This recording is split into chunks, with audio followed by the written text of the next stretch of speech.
Hi,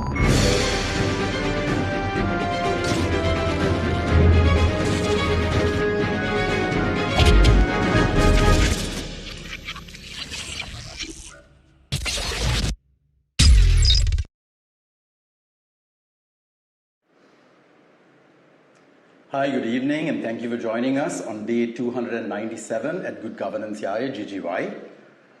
Today, before we begin, we have to acknowledge Black July, a shameful episode in our not-too-distant past, the cost of which is immeasurable in lives and in lost opportunities. Sadly, this playbook of manufacturing hate against minorities is still being played out, as there is no transitional justice or accountability which would act as a deterrent against this brand of politics. We need to reject the politics of hate, purveyors of hate, and learn so that we never repeat these past tragedies rooted in prejudice. 40 years later, it's not any easier to look back on those awful and tragic days. So having said that, I think we have a very special guest today to reflect on maybe perhaps a little bit on Black July, as well as to talk about many of the other very current topics. We have Dr. Paikiasothy Saravanamuttu. Thank you so much for joining us today, Doctor. Thank you. And we also have our usual roster. We have Chris, we have Dushi, we have Gihan, Veena, and Manik. And many of our members are joining us live today, as some of them are not well and couldn't be here in person. If I could introduce you, Dr. Paikiasothy Saravanamuttu, founder and executive director of the Center for Policy Alternatives, CPA, to our roundtable today, a leading expert in governance and human rights. Dr. Saravanamuttu holds a PhD in international relations from the London School of Economics. Under his leadership, the CPA has become a key voice in promoting democracy and transparency in Sri Lanka. Just this morning, the CPA, as one of the 9 petitioners, won a Supreme Court case challenging the appointment of the Inspector General of Police, underscoring its role in safeguarding constitutional governance. We hope to hear a little bit more about this, Doctor. Dr. Saravanamuttu's work in civil society and reconciliation has earned him numerous accolades, including the Citizens' Peace Award and an invitation to a high-level event on civil society by President Obama, I believe. So we look forward to insights, Dr. Saravanamuttu. Thank you so much, and welcome to GGY. Well, thank you for having me, and I must voice my appreciation first and foremost for your resilience, your determination, your persistence. This is the 297th? 297 days. So long may you continue. Well, when I say long may you continue, I have a sort of doubt about that, because hopefully the things that you're talking about would have been resolved, and it won't take such a long time to do it, but it probably will. But anyway, congratulations for persisting, and persisting in adverse circumstances. Yeah, that's what we need. We need the citizens of this country to be aware of what their rights are and recognize their duties in upholding those rights. Yeah. So, thank you so much, Doctor. Actually, it's these guys really. Chris and Gihan started the protest during the silent protest era, the kitchen lament era. So actually, it predates GGG, in fact, as a group, and then the neighborhoods kind of joined in.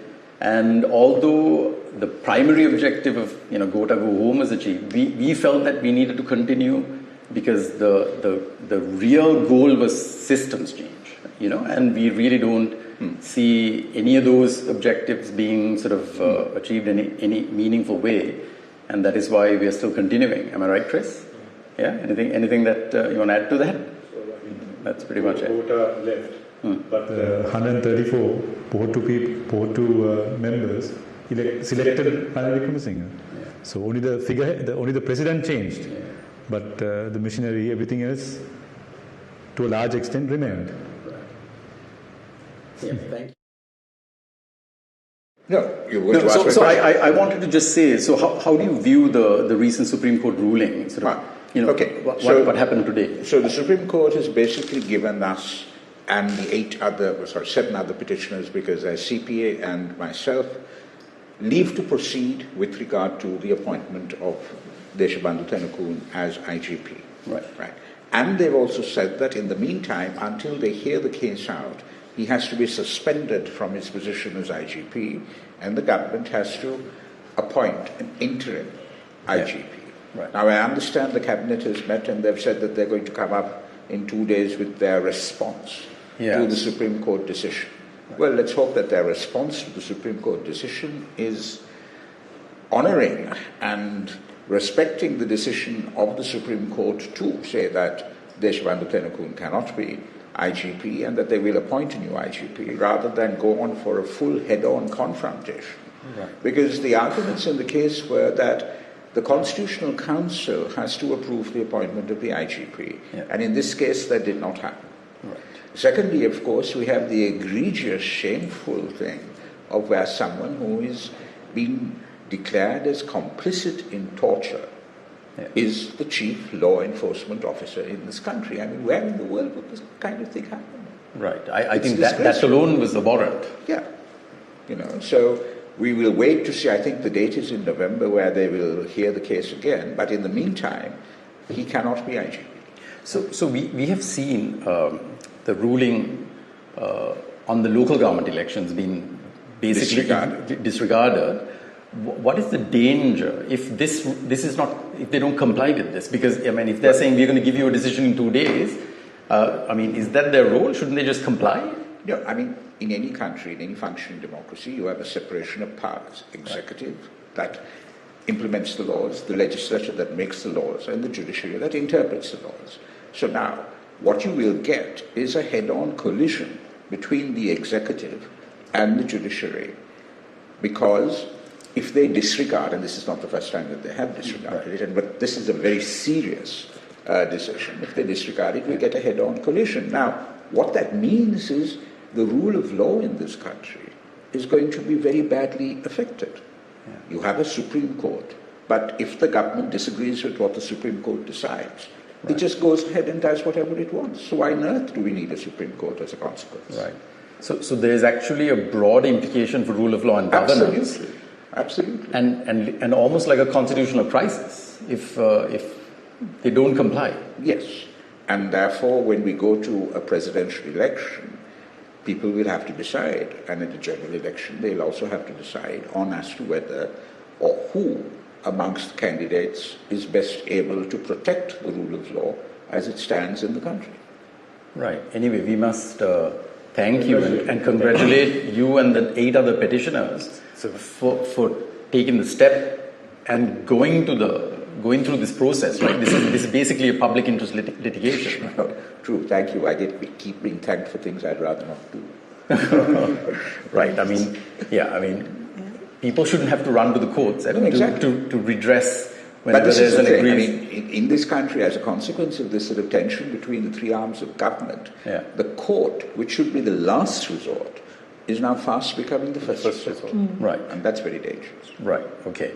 So amongst this, in the midst of this, there's political uncertainty. There are growing concerns about the postponement of elections as well. And the use of the Constitution for political gamesmanship. Like we've seen them now trying to bring in the 22nd Amendment. The proposed 22nd Amendment, which aims to reduce the powers of the executive president, is seen by some as a tactic to delay elections and extend the current president's term. How do you view this situation? And does the legality of the government also give it legitimacy to do what it's been doing, including the postponement of the local government elections? Yeah, I mean, there is a strong argument to say that whilst this government is totally legal, that it does lack legitimacy. Right. Now, with regard to the 22nd Amendment, my opinion is that it has no bearing on the holding of elections. Right. Now, why then is the President coming in with the 22nd Amendment now? Maybe he hopes to delay it somewhat. Because if you go to court with regard to the 22nd Amendment and the court sort of says, look, yes, you have to do it with a 2/3 majority and a referendum in the country, then the argument might be, all right, we'll first have the referendum and then have the election. But I think that that's not going to happen. The court will say, look, the Constitution says that you have to declare the date of the election between the 17th of September and the 17th of October or whatever, and we're going to go ahead with it, and the presidential election takes precedence over everything else.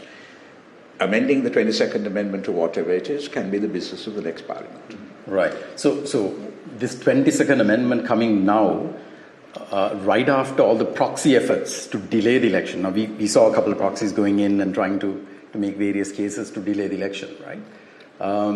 I mean, could this be the president's attempt, to enjoy the last of the summer wine, as it were?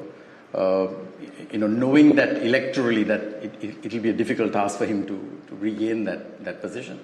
Well, I don't know what he thinks he can accomplish within a year or whatever from going from 5 to 6. And anyway, he said that he must observe the Constitution and it's a 5-year term. Right. I'm not quite sure exactly why he's doing it, to be perfectly honest. He's creating confusion. He's creating an impression in people's minds that he's going to try every trick in the trade to stay on in power. But I don't think that's going to succeed, because the election commissioner will, presumably in the next 10 days or so, announce the date of the election. But we are skeptical, right? Yeah. I think we have seen too many acts in bad faith. No, to mess with the date of the presidential election will require changing the Constitution. Okay. Yeah. So and that change of the Constitution will require a 2/3 majority and possibly a referendum. So I think that is the worry. No, so the 22nd Amendment could be a path towards that. So if you're going to hold a referendum, you may as well hold a presidential election. Yeah, exactly. That's true. Yeah. So we see an unelected man at the helm, which is a clear gap in our Constitution. So how realistic is it to pursue a new Constitution that enhances democratic accountability and addresses the broader political challenges in Sri Lanka? Do you think that's a realistic thing? Or? No. So, I mean, the thing is that, look, Ranil Wickremesinghe is legally the president of this country, but he has not got a popular mandate. The parliament that did get a popular mandate has lost that mandate. And so we need fresh elections with regard to the presidency and parliament. But the real question here is this. The social contract in this country is in pieces. Right. There isn't a single institution or process that operates or functions in the way that is intended to. So we have to build or redesign a new social contract. Now, in order to do that, the framework law of that social contract has to be the Constitution. And I would argue that the next government, next president, and once Parliament is elected, needs to come up with a 100-day program by which they say, yes, we're going for constitutional change, we're going to abolish the executive presidency, return power to Parliament, have a second chamber, also look into changing the electoral system of the country. Within that framework, and of course, the whole issue with regard to devolution, at the very minimum, you have to implement the 13th Amendment in full. Yeah, you have to probably go beyond that, but at a basic minimum. If you can do all of those things, then you can begin to build a new framework in which one can operate. Right. You actually kind of preempted a lot of our questions right there. Yes. But how central to the to the question of governance is the abolition of the executive presidency? Why do you Absolutely. say that? I'll give you an example. Yeah. The executive president is all-powerful insofar as he appoints governors to provinces. He also appoints secretaries to ministries. Now, secretaries to ministries are the chief financial and auditing officer in their ministry. Now, that's where corruption comes. That's where corruption comes. They are beholden to the executive president who appoints them. We've had a public service which had the respect of the citizenry of this country. That's all gone to pieces now. Today, from the very bottom right to the top, the toxin of corruption pervades everything. So you have to dismantle that. So you see the presidency as the linchpin in all of that? Yes, because at the end of the day, the president is the one who controls everything. Controls everything. Yeah, I mean, as Chacha Warner said, this famous thing about not being, only thing he was not able to do was to change the sex of a person. That's true, he did say that. But also now, every week we focus on the fact that there's no accountability in this country. And, we list out all the scams and corruption and deaths and things like that. I think part of that is also because we don't have a prosecuting authority that is separate from one of the branches of government. Part of that constitutional reform exercise must be to separate the office of the Attorney General and create a special public prosecutor's office and a separate Attorney General's office where the Attorney General is the chief legal advisor and defends the government in court and all of that. Yeah. And the prosecutions are an entirely different matter, because here you have a conflict of interest. Right. Invariably, you have to prosecute the government of the country, because that's where the corruption seems to be mostly residing. Who would then make appointments to those under the system that you are suggesting or saying? Who would then make appointments to those positions, like in the Attorney General or the Public Prosecutor's Office? How is it done in other places? The appointing authority will be the President of the country and non-executive President of the country on the recommendation of the Constitutional Council. So that can be a workable method. Yeah, I mean, we can think but about that is not that different from the way it is now, right? No, but granted, but we can also think of reforming the Constitutional Council, because originally it was 7 civil society members and 3 from politicians. Now it is 3 civil society members and all the others are politicians. So that composition needs to change. Okay. So we need to, in this country, we don't seem to accept that there's a difference between state and government. Right. Governments come and go every 5 years or 6 years or whatever, but the state remains, and there have to be state institutions that are impartial, autonomous, independent. Yeah. So you have long advocated for the abolition of the executive presidency. In terms of practical steps, what would you recommend? I mean, would you call for the parties to make it part of their manifesto? I mean, what I would like to see is that all parties taking on constitutional reform as part of their manifestos, pivotally with the abolition of the executive presidency, and to say that, look, within 100 days, we will proceed with this constitutional reform. If you keep it for long, it'll never happen. Right. So has anybody said they would do that? Any of the current? No, at the present moment, interestingly enough, no one is talking about the abolition. Nobody's talking about it. This is the thing. Because we have this myth that when you have a crisis, whether it was the war against the Tigers or whatever, that you need a strong president. But that's nonsense. Mrs. Badanaka managed the JVP insurgency in 1971 through Parliament. I was just about to ask you, when you talk, all of us, I'm sure, want the executive presidency out. But one of the arguments that we hear very often is for the presidency is because we have a strong president, we could make quick decisions on the war. But look at the situation. The presidency was brought in 1978. Jayawardana's argument was that you needed a strong presidency for economic development, because before that you had a 2/3 majority in 1970 and then you had a 5/6 majority in 1977. Now look at what has happened in this country. We had a JVP insurgency. We started a 30-year war. What was the stability? Look how much we lost in terms of potential foreign investment in this country as a consequence of that war. The executive presidency contributed to that. It didn't prevent it, Yeah, I mean, with hindsight, you can make the argument that a strong presidency hasn't actually resulted in... It certainly has. In a better... Because the country's bankrupt, we went through a 30-year war. The 30-year-old war and the 88, 89 uprising were all created, I would say, because people were not given their rights at the time, or at least the minimum rights in the north and in the south. No, so power is sort of fungible. No, I mean, if you grab hold of power and keep it in your fist like that, it'll start seeping out. And that's where you will get challenges to whoever's trying to do that. So I mean, the power dynamic shifted a little bit during the Aragalaya, where, power center built around the people to almost rival the power of the executive or even the legislature, right? Like people, and I mean, although they got a 2/3 majority, 6.9 million votes, I mean, clearly people see that they have lost their mandate to a certain. But the objectives of the Aragalaya are now sort of scattered into the wind, right? I mean, everything that has happened subsequently, or the laws that have been brought in and so on, has kind of, obviously we have regressed, right?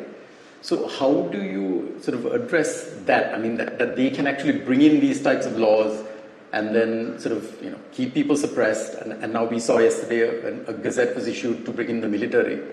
we almost see democracy itself backsliding, and a more authoritarian sort of presidency taking hold. Let me say, Aragalaya would not have happened if not for social media. Okay, that's one point. Second thing, the Aragalaya, the sort of profile of the Aragalaya was flat, insofar as there wasn't a single group that led it.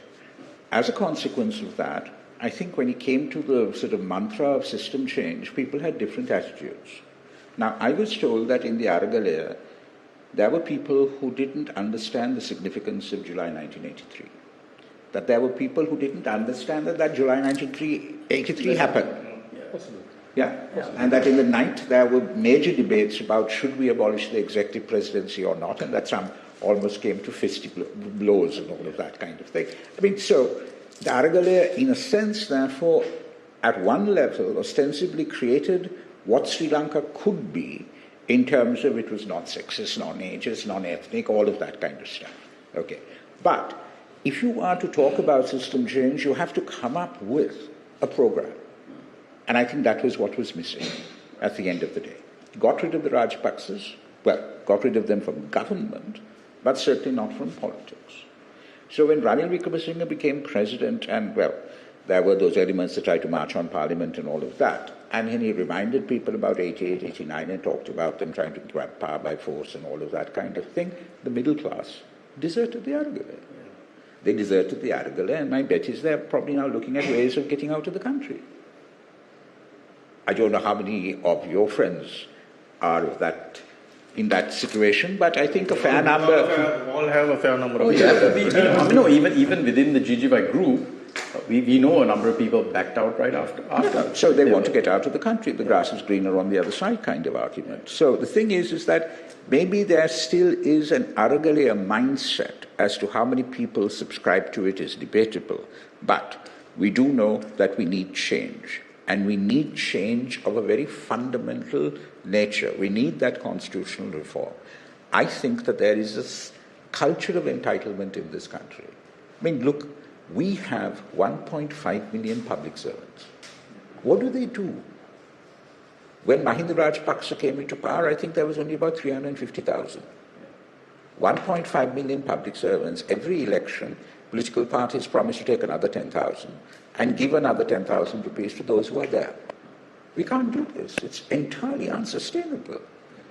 So we have to think of ways in which we can reduce the public service, but we can't just let them out. We have to think of retraining and all of that kind of thing. You can't blame them per se, right? They were just promised something and given. They had no other training. Yes, but at the end of the day, that womb-to-tomb mentality that we have... No, it has to be stopped. It has to be stopped, and we are complicit in it. Yes. Right. Because even civil society, I think, is sort of left of center. So they tell you that this person doesn't have food, this person can't pay for health, whinge. Okay, what's the alternative? What is the alternative? Where is the money going to come from to pay for all of these services?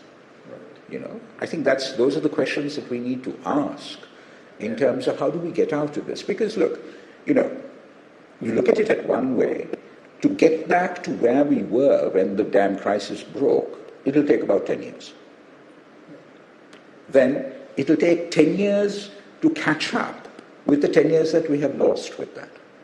So we're talking about 20 years. So we are 20 years behind the curve when it comes to where we should be as a country. Exactly. And so unless we take those hard decisions, and look, let's face it, there are going to be winners and losers. Yeah. Not everyone is going to be a winner.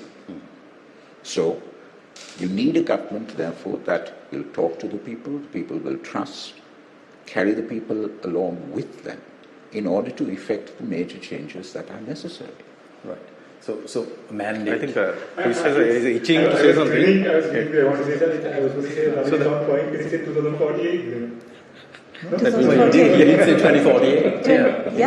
He did say 2048. Yeah. He did say 2048. He did say 2048. So But the point is that the people who caused this issue in the first place are left in charge of the solution, And I think that's where a mandate comes in. I think even No, but I mean, the thing is this, the Rajapaksas exacerbated, intensified the crisis. They were not responsible for it. Yeah. They were not responsible. They put gasoline on the Exactly. whole thing. Exactly. This is something that all our leaders have been doing since independence. Right. This culture of entitlement, has been something that they've all been responsible for. Right. In one way or another. I'd like to add something to what you said about civil society. I think civil society is also responsible for continuing the culture of corruption. Because you see so many people, when you want to get something done, particularly in a state institution, they are very willing to pay somebody to do it. They don't want to stand in line. They don't want to go through the channels. The bureaucracy is quite bad. I understand that. But it's more like කාටහරි කියක් හරි දීලා කරගන්න පුළුවන්. No, so see now, civil society, like political parties, you have the good, the bad and the ugly. But if you think of corruption in this country, think of yourself as a parent. You want to send your son or daughter or whatever it is to the best school in the public school system. Now, there is a 2.5-mile limit in which you are able to, within those 2.5 miles, send your child to the best school. But everyone wants to go to Royal College or Visakha Vidyalaya because they get the best results and governments favour them or whatever. So what do? They go and find either a private address or more often than not a kind of public address like the police headquarters or whatever it is. Yeah. Make sure they pay them something, make sure that their electricity bills go to that address so that they fall within that limit. So, now, who do you blame for that? Who do you blame for that? I mean, if you take... Exactly. No, so if you take that 2.5-mile limit, Ananda and Nalanda College should have a majority of Muslim students. Yes, right. Yeah. I don't think they have any Muslim students. No, that's true. Those are the kinds of things that you have to actually root out. And therefore, I mean, the other point, of course, is getting religion completely out of politics. Right. Well, there was a small house behind my building in Bamlapitiya. You have to go through a literally alleyway this size to get to it, between my building and the next building. That guy, his business was that. Letting his address out. Well, there you are. That's what he was doing. Yeah. So Visakha, because Visakha is a walking distance. Then he does that, and the school teachers make their money out of giving tuition. Yeah. Right. So, It's deep-rooted. The pervasive sort of nature of corruption. I think that's also going to be one of the reasons that that we have a lack of foreign investment, and our industry hasn't moved beyond a basic stage. You speak to a potential foreign investor in this country, and they will tell you, look, we have one conversation to begin that process of foreign investment, and they're already asking us for a commission or a bribe. Right. So by the time you get right to the top, you've got to pay millions. Right. So one of our previous guests talked about elite capture of the state. So do you think that all these governance sort of changes, improvements, whatever constitutional changes can actually address that issue that we are having?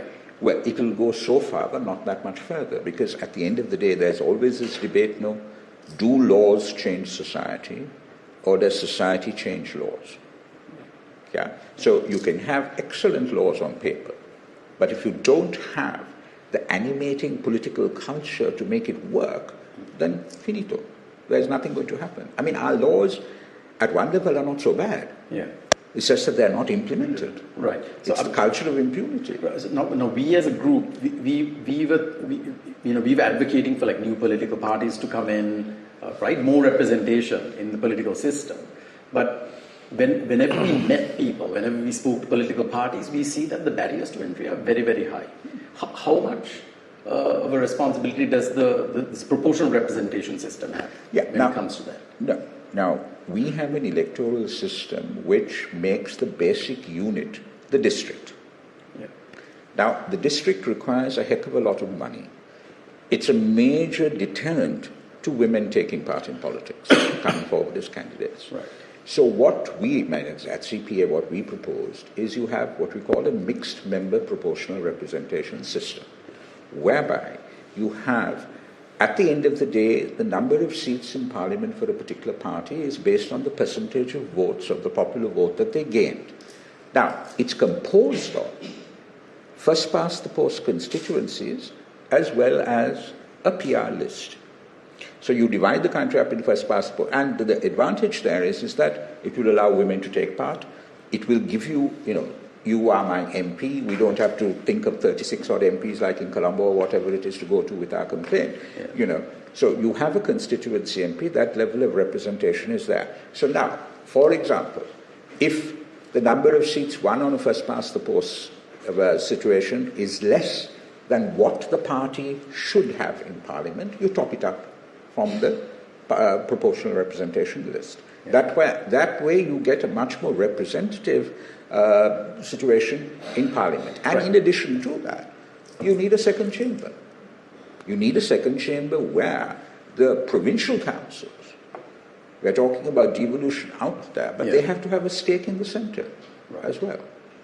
And that Senate, or whatever we're going to call it, should probably be made up of provincial councils should decide who they send there.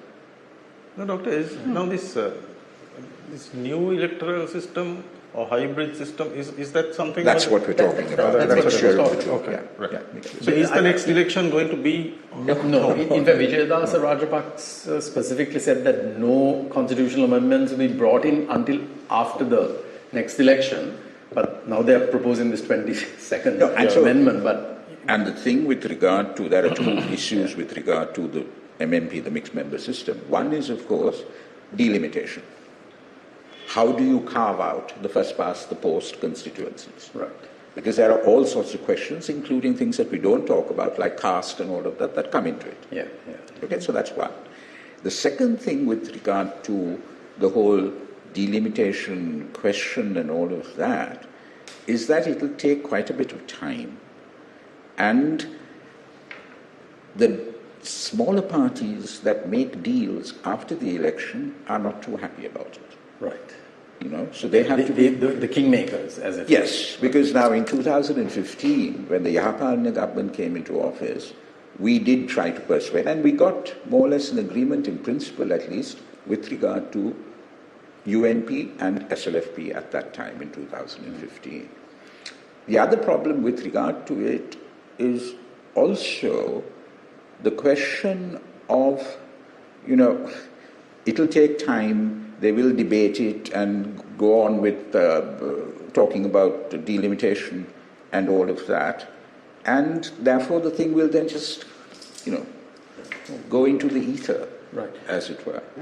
But even if you have a hybrid system, how do you get rid of the corrosive nature of the need for sort of money in politics, right? So, So now we passed a campaign finance law. Right.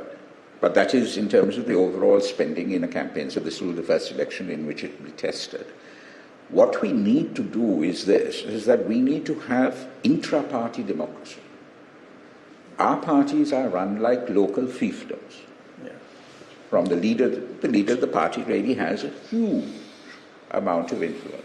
So, can we go to situations like primary elections? Like in the US, primary system. And perhaps we ought to think about where even the candidates have been voted on by their members and so on. Exactly. Yeah. So I think that was one of the main barriers to entry. Then when we spoke to various activists, it's almost next to impossible to create a new party, right? Like there's a 5 years. There's a limit. You've got to be in activism and so on. And then next, you need an incredible amount of money.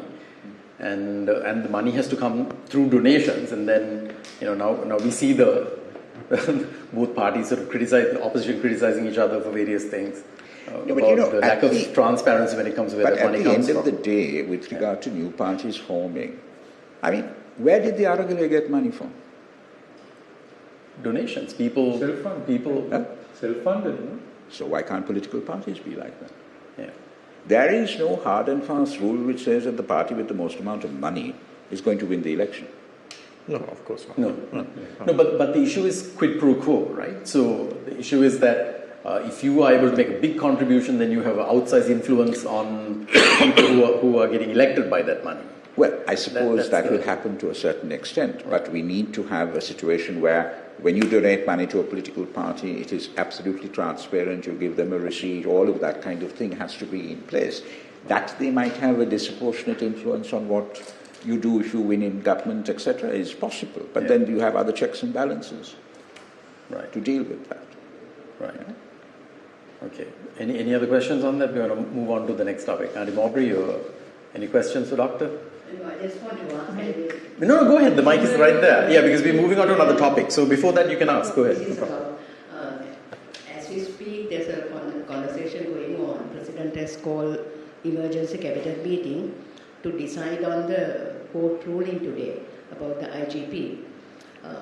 Constitutionally, can the Parliament overrule a decision taken by courts? That is something to be debated. We have three arms of government, and they have very specific responsibilities.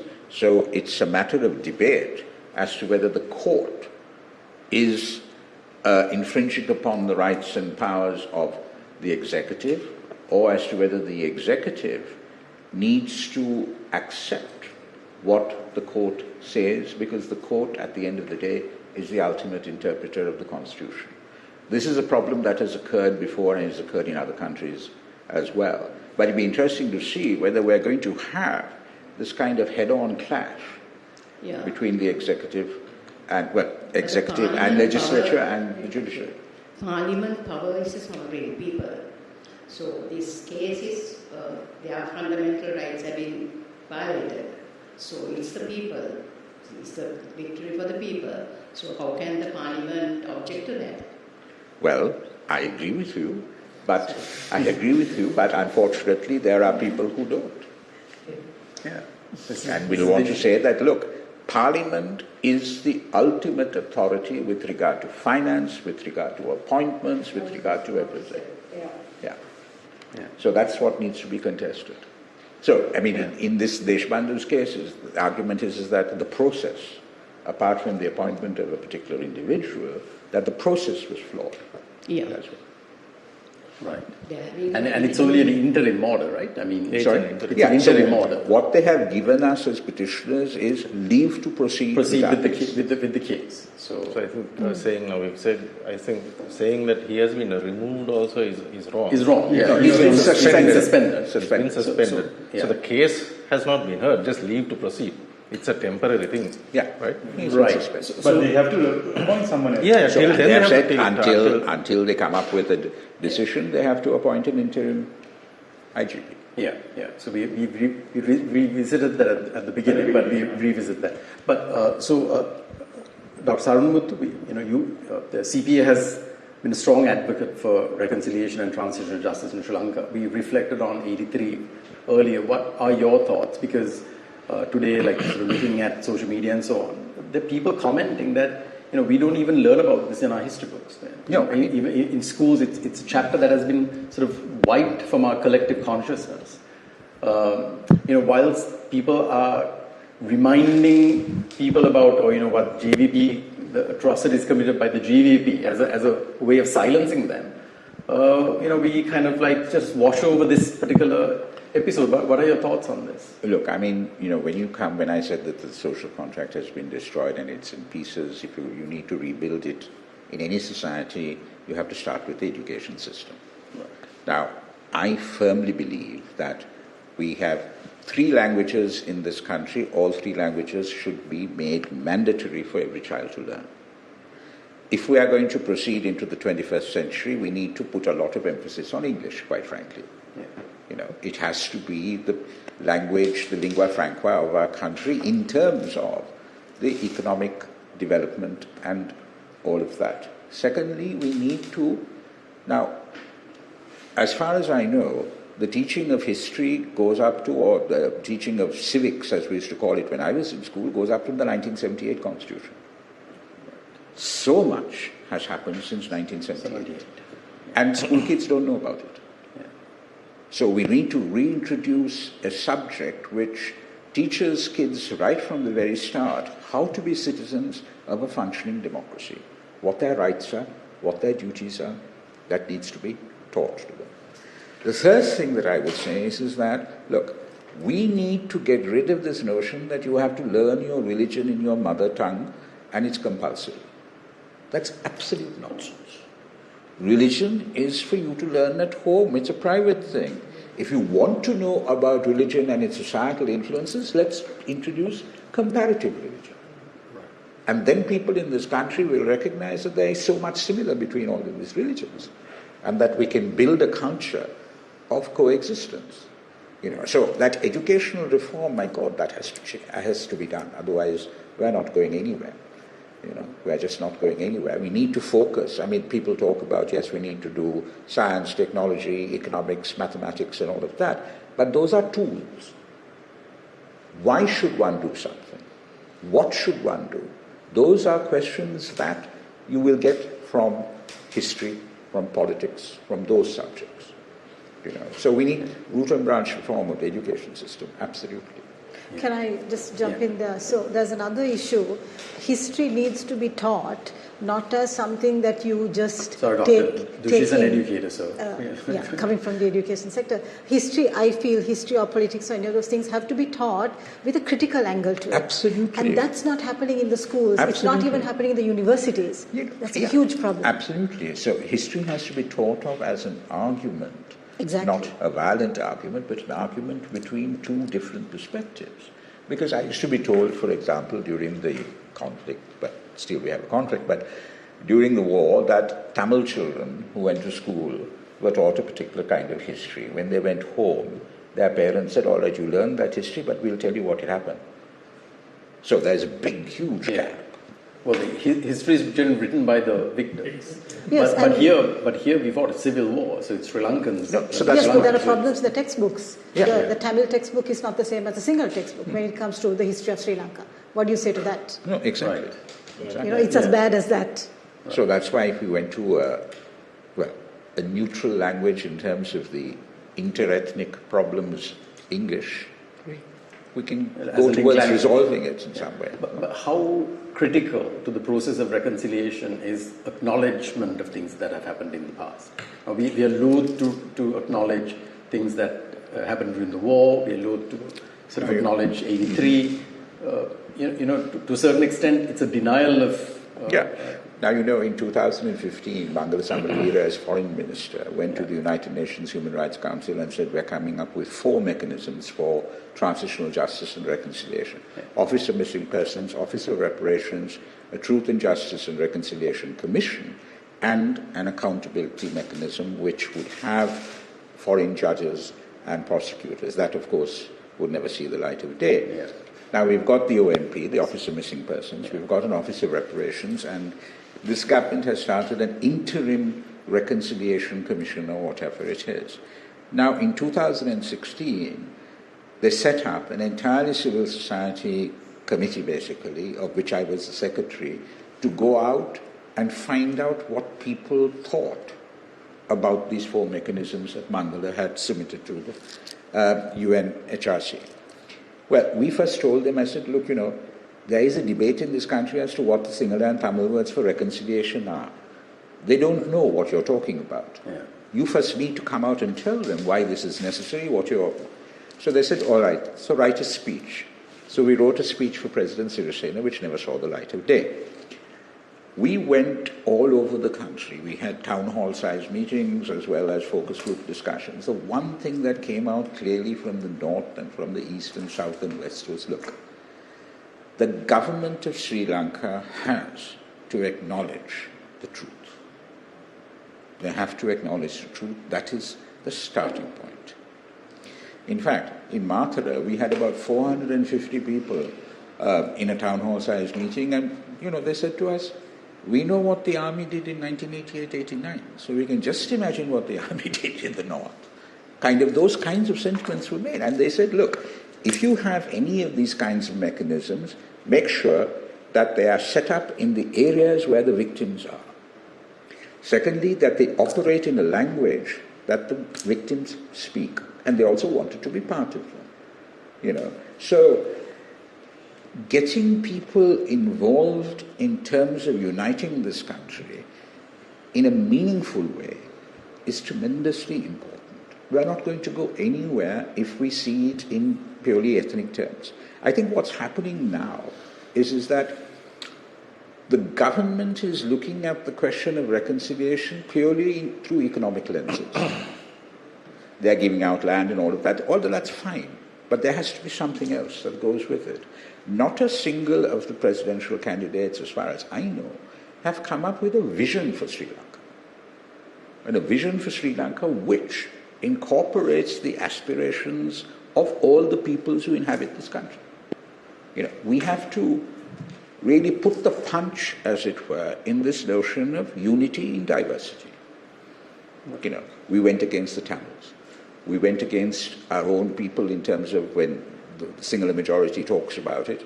They went against the Sinhalese with regard to the JVP insurrections. Then we went against the Muslims. Now there's no one to go against. Unless, of course, we want to sort of continue our love-hate relationship with the Indians and turn it into a violent interlude. Right. So, so with elections sort of looming again, we hear the parties talk about the 13th Amendment. How critical is the full implementation of the 13th Amendment? Is that the solution, or is there another way? I mean, the thing about the 13th Amendment has not had the police powers and the land powers that are in that amendment implemented anywhere in this country. But it's the law of the land, right? It's the law of the land. Absolutely. Absolutely. There is no constitutional amendment. There is nothing that is required in terms of implementing the 13th Amendment to the full. Now, police powers, of course, their concern is that if you give police powers to the provinces up to a certain level, senior DIG, that they will have arms, and if they want to secede and whatever it is, that they can start off another conflict. There are people within those areas who feel that if you have a police force which is a local police force, that they will replicate or even magnify local problems. Okay. Local problems, like caste, for example. Yeah. With regard to land, it's a serious problem as far as development is concerned. We don't allow foreigners to come and buy land. We don't give land to our own people. So that's root and branch. You have to deal with that. And allow people to own their land, to do whatever they want with their land. I mean, for example, you take the economy. Agriculture, paddy, is the major component of the agricultural part of our economy. Right. We force people to grow paddy, in fact. Exactly. Subsidies. They are the majority of the people, and it's one of the least effective or economically viable of crops. So I mean, it's cheaper for us to buy rice from outside. And then the question is now, who are we doing this for? If the consumers of this country are also the citizens of this country, surely there should be that option. We probably have to amend the Paddy Lands Act or whatever it is, where you have to go through a whole kind of, obstacle race before you can turn that land into something else. Right. So in terms of what does a good faith effort at reconciliation look like in your view? What does that look like? I think the first point with regard to a good faith effort is to implement the 13th Amendment in full. Yeah. Implement the 13th Amendment in full, and then sit down with the affected parties, be the Tamils or the Muslims, and indeed all the parties in this country, and say, look, all right, we have done this, what else are you asking for? Okay. And then get a consensus on that so that that can be incorporated into your new constitution. Okay. So the issue of police powers, like how would you kind of address that worry that people seem to have, or is that just more fear mongering? I think it's largely fear rather than something that will actually happen. But I think there are ways in which you can make sure that, for example, say a provincial police force in the north is not going to collect arms in order to try and seize power for a separate state in the north of Sri Lanka. Right. It doesn't necessarily have to happen that way at all. Yeah. I mean, the police force is not fully armed anyway, right? Our police force is not fully armed, is it? Not every constable carries a weapon. No. Not really, right? That's But they can, right? There's nothing to prevent them from carrying a weapon. Right, every policeman from carrying a weapon. It may be that they haven't been issued a weapon. That's a different story, I think. But going back to reconciliation, I think one of the most important points is what Dr. Saravanamuttu said, which is that no one has defined what reconciliation means to Sri Lanka. Because again, reconciliation might mean something else in other countries with different situations. But we have to look at our situation. We have to get a constitution and a political culture in this country which integrates the aspirations of all the peoples, and I say peoples deliberately, who live in this country. And there's an Israeli political philosopher who talked about good and decent society, and his argument was that, look, we should not have institutions which humiliate people. Yeah. And we should not have citizens who are allowed to humiliate each other. Right. Right, okay. Right. May I ask you very quickly, what is your opinion of the LLRC report, which of course has not been implemented either? Well, if the LLRC report was implemented sincerely, we would not have got successive resolutions in Geneva. Yeah. In 2012, the LLRC report came out in 2011. Yes. In 2012, from that date onwards, we've had resolutions on Sri Lanka. And those resolutions on Sri Lanka were by and large appealing to the government of Sri Lanka to implement the recommendations of the report. Okay, right. So, anything else you want to ask on that particular topic? No? Okay. So, with elections looming, one area that CPA works on is the Center for CMEV, Monitoring Election Violence. What specific plans and strategies does the Centre have to ensure that the upcoming elections are conducted freely, fairly? How does CMEV plan to address potential challenges such as electoral violence, manipulation, to safeguard the integrity? Okay. I know that you don't have a sort of an official role, right? It's basically a third-party role. Well, we are not monitors, election monitors or observers are not recognized in the Sri Lankan electoral law. Right. But the election department and now the election commission has always given us permission to monitor and observe violence and whatever in elections. So what we will do is this. I mean, we started off in 1997 or whatever when there was a tremendous amount of violence as far as elections were concerned. Candidates were being killed and whatever and whatever. And our belief is that, look, if you are responsible for violence, you must not get away with it with impunity. If your party tells you go and bash up or burn an office or whatever it is, you must have the right to turn around and say, no, that's not how I run my campaign. So the idea is that we need to give as much information to the voter to make their decision when they go to cast their vote. So we collect that information, we go to hospitals, we go to the police, we speak to the political parties, etc. And once we feel that we verified it to the extent that we can, we release it to the media.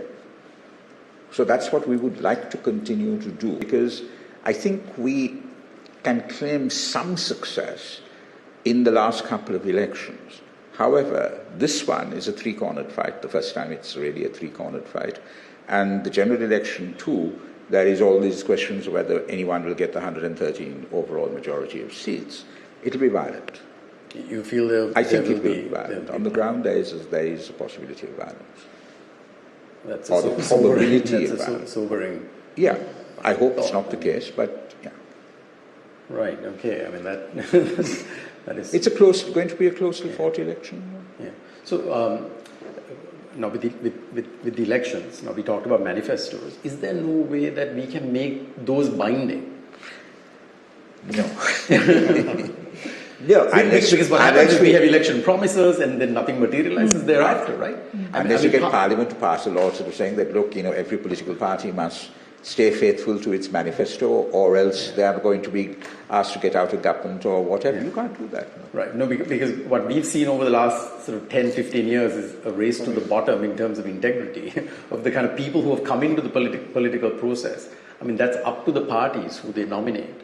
To the parties who they nominate. Can you legislate that at least in terms of who can be nominated? I suppose not, because we're in a democracy, right? No, exactly. This is the issue. Exactly. But so, I mean, the thing is, what the Aragalaya broke. I mean, I think before the Aragalaya, it was a question of, it's like theatre. We go and buy our seats or cast our vote, see a play, we then come back home, we have 101 criticisms as to how it was done or praises as to how it was done, and that's it. So the ultimate test is that we can't be an audience. We have to be stakeholders. Right. Yeah. And so that is what the Aragalaya really meant, hopefully. Yeah. So are you hopeful that the next election? I mean, you were foreshadowing some violence, which is actually quite sobering. I mean, I really hope not. I hope not too. But that we can actually see a change in the culture driven by what happened during Aragalaya. Yes, we have to make sure that there are new candidates who are wedded to this notion of structural change, systemic change, right, and who are honest people at the end of the day. Yeah. Right. So we have to weed out the bad eggs. I mean, how do we do that? By not voting for them. By not voting for them. But if there are bad eggs all around, then you have a problem. Yes, that's So then the you have entire basket. So therefore you have to The basket vote is full for of bad eggs. the least bad. The least bad egg. Yeah. That's what we've been doing basically all this time, and it's always, and they get worse after you vote for them. They just you talked about impunity a moment ago. I mean, we see sort of scam after scam, and with absolutely no accountability. I suppose the fact that there hasn't been accountability for any of the past scams, this kind of continuity is there, right? So we are a system that is defined by impunity, whether it be financial scams or whether it be allegations of war crimes and crimes against humanity and all of that kind of thing. No one gets punished. Yeah. No one gets punished. So I suppose if any good legislation is difficult to do with the kind of composition you have in Parliament, because why would they vote against their own self-interest? No, I suppose. No, exactly. It's almost like... you can have good legislation, but now we have legislation for so many things. No. It's just not implemented. Nobody. So the next time something happens, something egregious happens, we'll have to get out onto the streets and peacefully demand that Parliament make sure that action is taken. My God, we're going to be doing this forever. No, but I mean, there is no alternative. Yeah. There is no alternative. If we do it once, if you get some big shot who is convicted, then things will begin to change, I think. Right. I mean, I think that's a good point. I mean, I think a lot of people say, things have changed because Keheli is being used as an example that he's behind bars. But actually, we point out that if it wasn't for activism, if it wasn't for good journalism, he was actually exonerated by his peers. Yeah. No, and rewarded with another ministry. Yes. And what we need to try and avoid is that if a government comes into power on the basis of saying that, look, we are going to do X and Y about corruption, and they don't have the evidence that can convict someone in court, and they set up an extrajudicial mechanism where the standards of evidence and all of that are a lot less than what's required in a court of law. That's going to be dangerous. True. Right. That's almost like vigilante justice. I mean, we want to preserve democracy. We don't want that happening because we want. Whereas the public's attitude, we all know that bugger is a rogue, and therefore we need to get him behind bars. Right. Exactly. Well, we've gone on for about an hour now, so Dr. Saravanamuttu, thank you so much. You've been very generous with your time. You guys have any questions before we? Any questions? So in terms of practical steps, simple things that we can do as citizens, what would you recommend between now and the election? What do you think people should pay attention to? What should people do? So I think the first election is going to be a presidential election. At least that's what we are to expect. I think we need to come up with put the nuts and bolts, as it were, onto this notion of system change.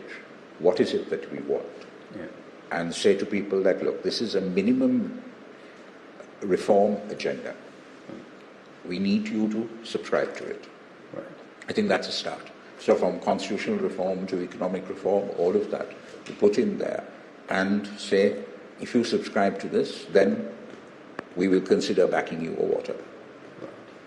But we need to be reasonably specific in terms of what we want. Just saying system change is not going to work. Not going to be enough. No, actually, we have been quite frustrated by the fact that the opposition has been quite sort of not unified enough to fight against this incumbent sort of system and culture. I mean, they're trying to portray a new vision for the country, but at the same time they're sort of at each other. What would you say to the opposition? I mean, if there is no clear majority when it comes in the presidential election, would that hurt the country, or is that just a reflection of our democracy, or how would that? It would hurt the country, but at the same time, we could say that look, there are different opinions, and those different opinions need to be got together in a government. For example, if we don't get a president on the first count, then we'll go to the second count. If we don't get a president on the second count, the person with the most number of votes will be declared president, right? Hopefully, then he will dissolve parliament. And in parliament, if you don't get a single party with 113 votes, that president should consider a national government, say for 2 years, where everyone, all the parties are represented in government. They commit themselves to the agenda of reform and give themselves 2 years to set those reforms in train. After that, you go back to your politicking with the next election in mind. We haven't actually thought about that particular option, right? We hadn't as a group thought about it. Do you feel that is the best case scenario for the country? Well, I mean, the thing is this, is that if we are going to get the fundamental change that we need in this country, we need to have as many opinions, as it were. At the table. Yeah. Right. Okay. It Well, needs that's to be something for us to broad-based as think possible. about, right? Yeah, that Because makes sense, actually. That makes sense. Yeah. Because the alternative to that is the sort of notion you just do it shock and awe. You don't do any consultations because you can consult till the cows come home. You come up with a policy, and in the first 100 days you go bang, bang, bang, bang, bang, and then people will sort of say, my God, what the heck happened? But nevertheless, you've got a new system in place. Right. Okay, yeah, that's certainly interesting, right? But do you think with that, now we are screaming for like accountability, Easter bombings, various scams and deaths and so on. I mean, and to a certain extent, the next election is a repudiation of the old culture in our minds. We see the swing to the left to a great extent. I mean, I think the motivation that the voters have is to punish the existing culture. Yeah. So if a national government happens, are we sacrificing that accountability? Well, that national government that I'm talking about will be based on who is returned to Parliament. So if the people are out for revenge, then they will not vote in those people who think that they are largely responsible for bringing us into this predicament. We really hope. Well, right? I think that would be the hope. Yeah. You know, our sort of entire motivation was to engage people, keep them engaged, because it was that level, that heightened engagement that drove the Aragalaya, even by a small margin, and that was able to achieve so much change. And if people kept that level of engagement going, I think we can achieve a lot more. Well, yes, as I said, we've got the Rajapaksas out of government, but not out of politics. Well, not out of politics. Well, I think again, it's debatable as to whether you got them out of government as well. Yeah. Well, I mean, so do we want to go to the second count and that whole scenario that it do would we want good if we get a president on the first count. It's good, but then the possibility of then of course then we have to go in for the general election, and then do we hope that nobody gets 113 so that we can have a national government? No, I mean, if you get a president elected on the first ballot and you have a general election and his party wins 113 seats, they have to come to an agreement that they are going to have a national government, irrespective of the fact that they can govern on their own. Unlikely. Well, you never know. Okay. No, let's hope for it and let's push for it. That's the point. They should, but so we have to push for it and hopefully. I mean, because with social media and all of that, getting huge majorities doesn't mean that they're going to last forever. Yeah. If you look at Britain, for example, Boris Johnson won a huge majority. He got 80-odd seats majority. And now the Tories have... Kicked to the curb. Absolutely kicked to the curb. Yeah. No, I just want to read this little update of this tweet by this journalist, Ranga Srila. Update on what you were talking. It says, showdown begins. The emergency cabinet meeting, Ranil Wickremesinghe called to discuss SC order against Deshabal Tennakoon ends without a final decision. In the meantime, the controversial IGP remains in office in defiance of the court order. Now, what do you well, it's straightforward confrontation. Exactly. What you were saying, what you started off saying at the beginning, that it would be. Yeah, I mean that is the definition of impunity. Reports are sound being taken out. Well,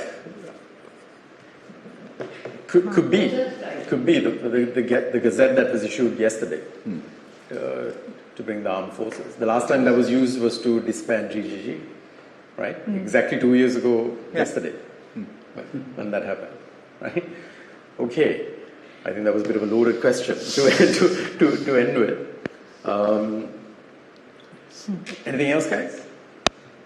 Yeah, no, with regards to the services provided by the CPA, what is the level of intervention you have with the parties, with the respective parties or the any organizations, and are you directly involved in the implementation of policies? No. Now, we maintained that the function of civil society is to set the agenda, not to implement it. Implementing the agenda is what political parties do when they get into government, etc. So, apart from going to court, public interest litigation, we do lobby politicians. We send out statements, all of that. Yeah? So that is the level of engagement. But in terms of implementing policies, we are not government. But there are times, like in 2015, you see, civil society must make sure that it doesn't work for government, but it can work with government. And that's an important distinction. Because, in 2015, that government came into office on a program of reform that we had spent 25 years hammering away at, defining and defending. So there were some people in civil society who felt that they had to go into government and try to see whether it could be implemented or whatever. But civil society is to work with government rather than for government. And it is not to implement policy, but rather to set the agenda for change. Right, and on that front, we wish you well. Thank you. And we started off by congratulating you on the win this morning, but now it's beginning to look more and more like a confrontation, as you said. But well, I think at some point you got to test the system, right? I think this is the system being tested. Whether we'll find out in the next 2 days whether we are a true democracy or whether we have a strain of authoritarian. I think we need to say how we are appreciative of what you do. Well, You've been doing for so long. Well, yes. So long before we became activists. Absolutely, yeah. We can all get together and pat ourselves on the back for what has happened so far, but we have to steel ourselves for what we have to do into the future. Right. Thank you, Dr. Saravanamuttu. On that note, let's wind it up. I think we've taken well over an hour, more than we had bargained for. So, but thank you very much. Thank you. Very engaging and thought-provoking conversation. And thanks to you guys as well. Thank you, CK. But we end the conversation with a quote, Doctor. One of our members, Leisha, she finds an appropriate quote to end the discussion with. So the two that she has, she's not here to read it out. Dushi, would you like to read it out? Sure. Shall I do it? Yeah, go ahead. To end the discussion with. So the two that she has, she's not here to read it out. Dushi, would you like to read it out? Resource of our security in a republic. Sure. Shall I do it? Yeah, go ahead. To end the discussion with. So the two that she has, she's not here to read it out. Dushi, would you like to read it out? Constitution and law, security in a republic. Growing out of the last. Would you agree with that, Doctor? I don't know who that quote is by, but Leisha has found that. And then the second is by Alexander Hamilton. Sacred respect for the constitutional law is the vital principle of the sustaining energy of a free government. Yeah? Would you agree? Yeah, but we must also remember that when you say constitutional law, there is no one version of it. There is no one version. Yeah. I mean, he was the founding father. He wrote the U.S. Constitution, which has since been amended many times. It wasn't a sacred document or a perfect one. Well, not anywhere near as many times as ours. Exactly. But to finish, I have another quote, which is one of yours. So I think let's end with that. This is on your CPA website. Unless we are a society and we as citizens recommit ourselves to saving what is precious and valuable and worthwhile in this country, we have no right to talk in terms of patriotism, national interest, or public interest. We need to act. And I think that echoes, our thinking. Why we continue to do this? Because we. Go ahead. You want to say something? No. Oh, okay. Oh, you agree? Okay, Yeah. okay. There's a way to what you were saying. Right. So this is exactly the reason why we continue to stand. I mean, people literally ask us, are we mad to do this? In a small way, I think we also did a small thing by getting involved with the online safety bill. Yeah. We've Yeah. done. No, I mean as a Every little I don't know bit if we've done counts. enough, but we've done Yeah, more than many people Every have done. effort helps. Fair share. That's true. And we have been maligned, belittled, called all sorts of names. Those are badges attacked. of honor. So Yes. thank you. Those are badges of honor. So with that, let's wrap up day 297. one- Yeah, go ahead. Now, I'm sure there's a lot going to happen within the next couple of weeks and Yeah. months. Yeah. And then Doctor also, days also, Days. days. Yeah. So, Doctor was able to give a very clear path of what had happened up to now. I hope you will join us again, hopefully, and give us a little bit more of your time sometime in the future so that we will be able to analyze what happened. Sure, absolutely. Because it's been a very nice, good conversation and very enlightening. Yeah. Thank you so much, Doctor. And thank you to all of you, and long may you continue with defending democracy in this country. Thank you so much, Doctor. So with that, let's wrap it up. That's us done for day 297. Our team will be back at Timirigasiya at our usual street corner for day 298 on Sunday. So if anybody's in the area, please do join us. And with that, we say good night. Thank you.